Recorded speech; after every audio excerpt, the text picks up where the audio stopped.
Hi everyone, so this video I'm going to tell you how to use the Chinese diesel heaters. Let's get into it.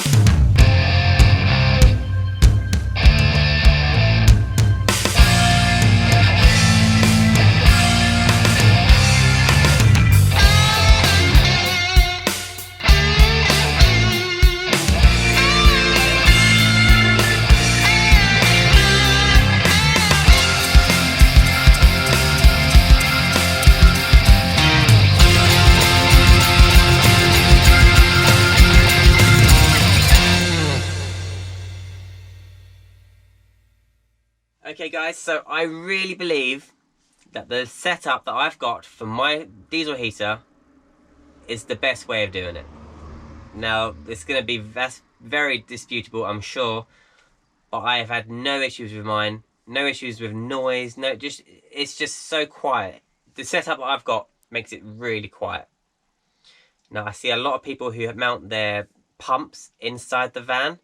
The pump and the exhaust are the noisiest things of this heater. So in my opinion, they should be underneath the van. And then all you've got is fan noise, and that is so quiet in itself once it's up to temperature in here. So I hope you enjoyed this video. So for the longest time, prior to even having the diesel heater, I was part of the Facebook troubleshooting page on these heaters. Definitely get on there, even if you've got one.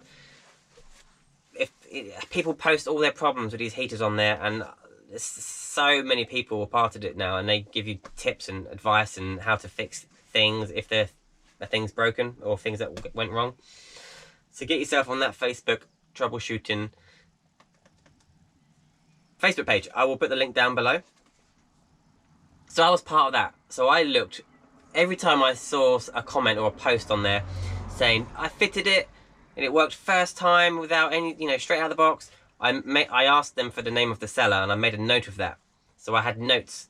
I had a list of a few sellers that sold these heaters. So I knew that there were these sellers sold heaters to people, and they worked out of the box. I'm going to put a link down below for the seller that I got my heater from. So yeah, that's how I knew I was buying from a pretty good seller. A seller that had got good feedback. So yeah, as I said, this video is going to be how to control, set up and use your Chinese diesel heater. So let's go. So first things first, I pulled out the fuse to give it a reset, and I'll show you how to set up the time. Okay, so now it's reset. So to set the time, what is the time first of all? It's 12:23. OK to select, up and down to select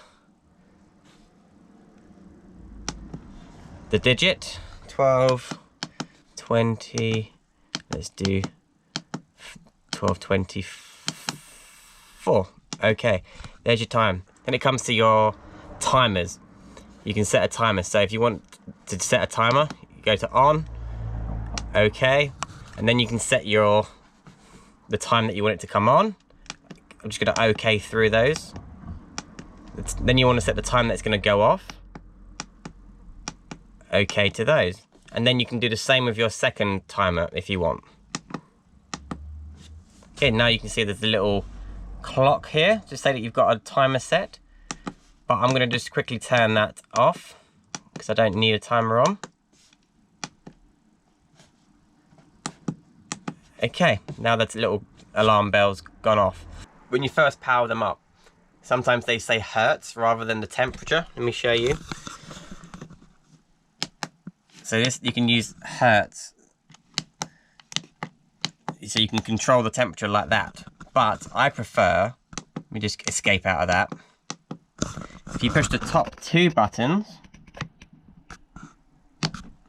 you can change it to degrees Celsius. And that's how you change your. So that's how you change it from hertz to degrees. So you can control the temperature either way. Now the next thing you're going to want to do is prime it. Now mine is already primed, so I'm not going to do this for long, but I'll show you how to prime it. Difficult to do while I'm filming, but you want to push the bottom two buttons together, the OK and the down button. Okay, then it says H off, and if you go to on by pushing the top button, it starts to prime it. Okay, but I'm just going to turn it off. I don't need to prime it because mine's already primed. Now, if you've got quite a long way for the fuel to travel, like I have, because my fuel tank is by the sliding door, it goes under the van and up to the other side.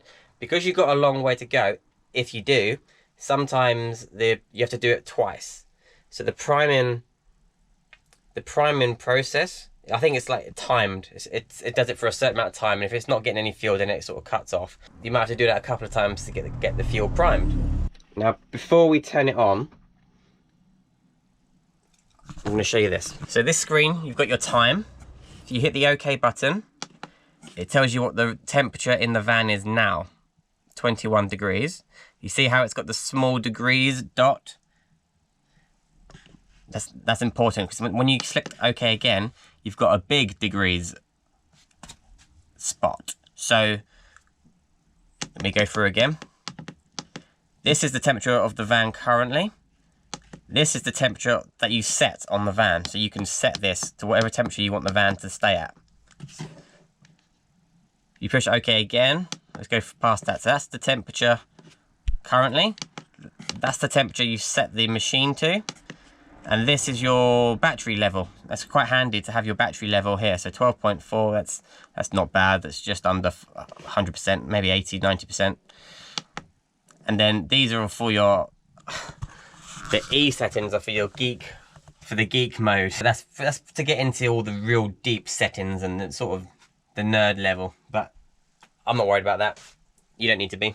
Mine came with a little remote control, on off, plus and minus to, you know, adjust the temperature. Now, I didn't have to program this. This is already programmed with my heater, so I don't know how to program it. As I say, some of them don't come programmed, so you have to learn how to program it, and I haven't had to do that, so I can't tell you how to do that because I haven't learned it. So, let's turn it on. Now, the power button is in the middle here. You push it once for on, and you hold it down for off. Now, the on and off process takes a long while. It warms itself up really slowly, and it cools itself down slowly at the end. So it takes about 5 minutes to turn on and off. Now, yeah, like I say, one tap for on and hold it for off. Well, I'm going to use this because why not? I can. I'm going to hit the on button. On. Now you can start to see the little fan is spinning, and at the bottom here you've got the little arrows to say that you've got air going in and air going out from the combustion air inlet, and the exhaust is going out. You don't really need those things, but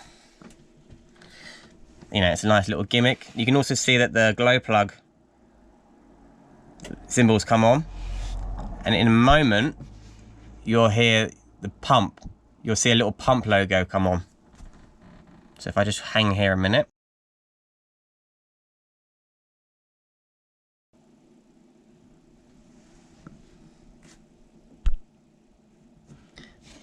There, you can see the little pump logos come on. You won't hear it because my pump is mounted underneath the van, but I can just about feel and hear slightly that the pump is now ticking. Now, when you first turn these heaters on, the fan noise gets quite loud until the van gets to its temperature that you set, and then you can turn it down, and it's really quiet. Let me go outside and I'll show you the ticking. Remember, it's only this loud at first, and then once you've got a nice temperature set in here, it's very quiet and you can't hear anything other than the minutest breath coming out of the heater. So let's go outside. So here you can hear the pump ticking. You might better hear the air coming out of this exhaust. You can hear the pump building up speed.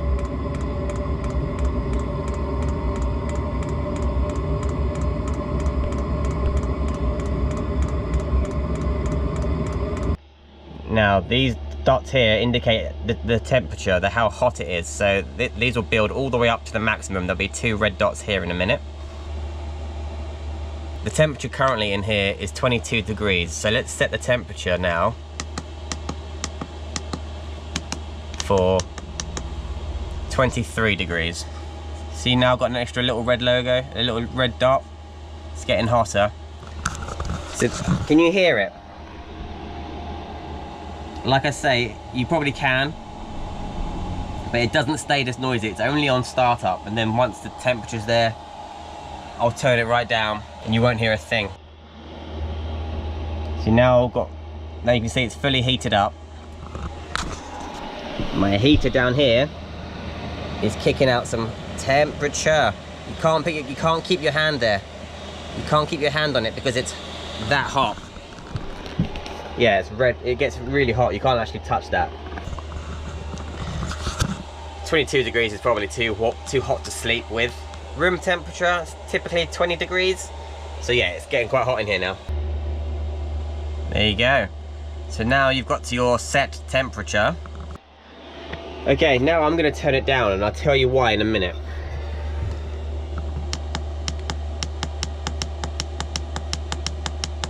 Turn it down to about 10.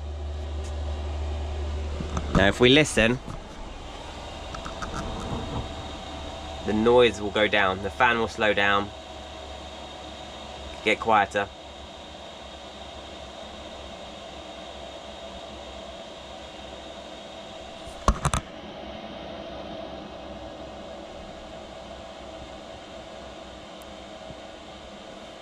Now, I'm just using my GoPro to film this, so I haven't got a decent mic, so I don't even know if you can hear any of this fan noise anyway. But I'm just waiting for that to get to its quietest, which is pretty much there. You probably can't hear it at all. I can barely hear it.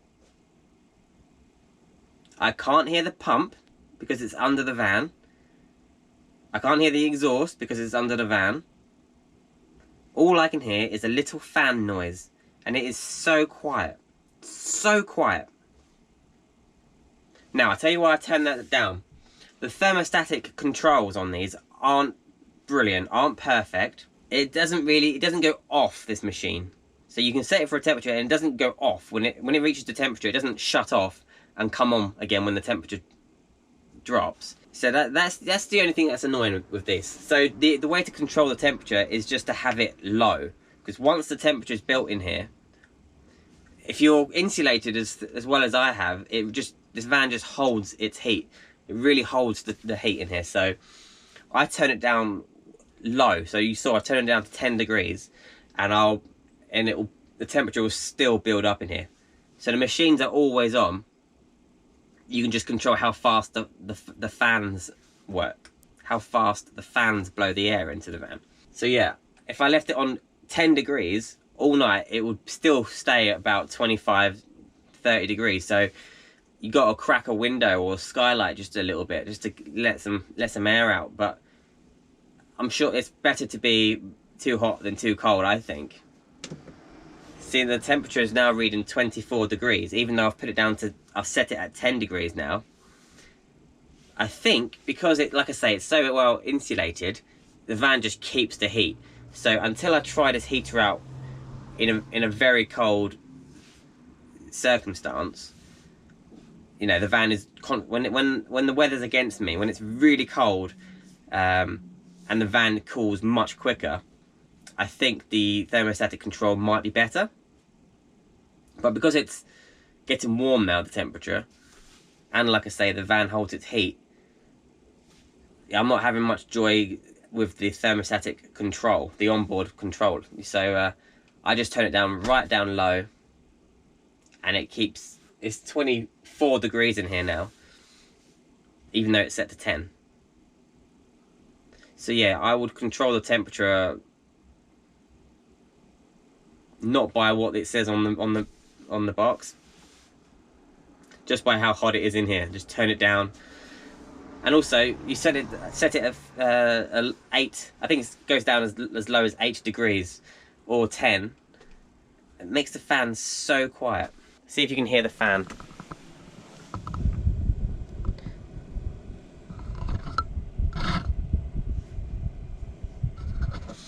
Now I've put you right in line with the wind, so you might get a bit of wind noise rather than fan noise, but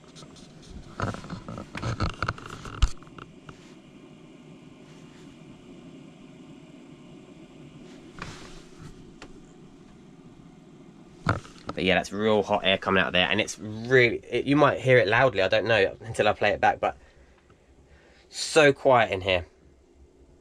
I'll take you outside and we'll listen to the exhaust.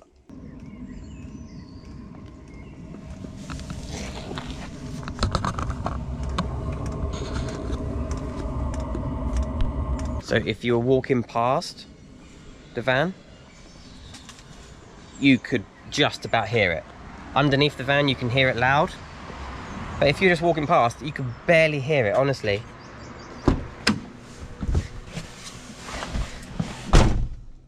Like at first, obviously it sounds like a turbine. People would hear it if they were walking past. But I've had no smoke. I get no smoke coming out of that exhaust. Even on the first fire up, I thought I was going to get some smoke, but didn't. Maybe when it's really cold, you will at first, like your car exhaust smokes when it's cold. But right, let's go and turn it off now. Okay, so let's turn it off now. I would use the remote normally, but I'll show you how to do it on here. You just hold this button down. Off. Then it begins its turning off routine, which for some reason includes the fan getting a bit louder. I'm sure people could tell me why it does that, but yeah, the fan gets louder now. And all these dots here will start to disappear. And when it gets down to about 2, then it completely shuts off. So let's just wait for that. So yeah, the fan gets louder and the temperature here starts to drop. The pump logo is now gone out, which lets you know the pump is no longer pumping. Yeah, like I say, it takes 4 or 5 minutes to do its turning off routine. The fan gets a bit louder. I'm sure there's a reason for that. Don't ask me why. But this will get down to about 2 dots and then it will switch itself off. There you go, it's switched off now. It got down to 2 of those bars and then it switches off. So my diesel tank for the heater is mounted down here. Now for the first night, having my diesel heater on, I had it on from about 7 in the evening to 7 or 8 in the morning. 12, 13 hours I had it on for. And I used about 1 inch of diesel in that tank. So it's probably about 1 litre.